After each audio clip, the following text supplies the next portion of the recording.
এই যে এমপি মানে পাঠাতেই হবে পার্লামেন্টে, না হলে আসলে রাজনীতি টেকে না। এই রাজনীতি তো পরিবর্তন করার কথা এনসিপির। সিস্টেম পরিবর্তন করে তারপরে সিস্টেমের অংশ হওয়া, এটা আমি প্রেফার করি। নির্বাচনের আগে বলেছিলেন যে জামাতে ইসলামী নির্ভরযোগ্য মিত্র না এবং এনসিপি কে কঠিন মূল্য চুকাতে হবে। এনসিপি কি কঠিন মূল্য চুকাচ্ছে? না, ডেফিনেটলি। আপনি দেখেন না, মানে তোফায়েল আহমেদের শোকে তো আসলে এনসিপি কে দাঁড়াতে হলো। এনসিপি সিঙ্গেল থাকলে তাকে দাঁড়াতে হতো?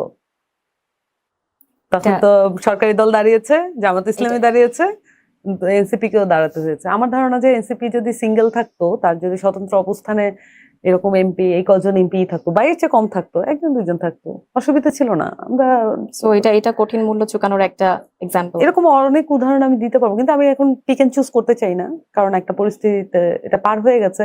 এখন দেখা যাক সামনের দিনে আসলে এটাকে তাহলে করার উপায় কি। মানে এনসিপি কি কোথাও ভুল করছে, বা যদি পেছনে সময় ফিরে যেতে বলা হয়, এমন কোনো কিছু আছে যেটা শুধরে নেওয়া যায় বা শুধরে নিতে চান? এখন এরকম আলাপ করতে গেলে তো অনেকগুলো আলাপ করতে হবে। আমি ফ্র্যাঙ্কলি অনেক কিছুই আলাপ করতে পারি, কিন্তু সমস্যাটা হচ্ছে যে এটা নিয়ে কম্পারেটিভ ডিসকাশনটা আসলে হবে কিনা। যেমন ধরেন যে আমি আমার কাছে মনে হয় যে এই যে 6 জন এমপি, এই যে এমপি মানে পাঠাতেই হবে পার্লামেন্টে, না হলে আসলে রাজনীতি টেকে না। এই রাজনীতি তো পরিবর্তন করার কথা এনসিপির আসলে, তাই না?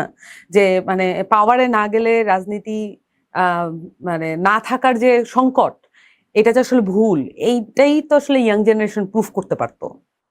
কি বলতে চাচ্ছেন যে রাজনীতির ধারা বা চিত্রপট পরিবর্তন করার বদলে তথাকথিত রাজনীতিতেই আসলে এনসিপি গা ভাসাচ্ছে, এমন কিছু? এইটা কিছুটা গা ভাসাচ্ছে। আবার আরেকটা বিষয়, একটা আর্গুমেন্ট আছে, এই আর্গুমেন্টটা তো খণ্ডন করার আগ পর্যন্ত তাহলে এটা ধরতে হবে। যেমন ধরেন আর্গুমেন্টটা এরকম যে আপনি তো সিস্টেমের ভিতরে ঢুকে আস্তে আস্তে সিস্টেম পরিবর্তন করবেন, এরকম একটা আর্গুমেন্ট কিন্তু সবসময় থাকে পলিটিক্সে। সো আমার কাছে, আমি সবসময় একটু মনে করি যে সিস্টেম পরিবর্তন করে তারপরে সিস্টেমের অংশ হওয়া, এটা আমি প্রেফার করি। কিন্তু সিস্টেমের মধ্যে ঢুকে আসলে সিস্টেম পরিবর্তন করার বদলে অনেক সময় দেখা যায় যে সিস্টেম আমাকে এমন ভাবে গ্রাস করছে যে সিস্টেমের আমি একটা জাস্ট অ্যানাদার স্লেভে পরিণত হচ্ছি, আমি উল্টো সিস্টেমের অংশ হয়ে যাচ্ছি, লেজিটিমেসি দিচ্ছি। এটা সবচেয়ে বড় ব্যাপার।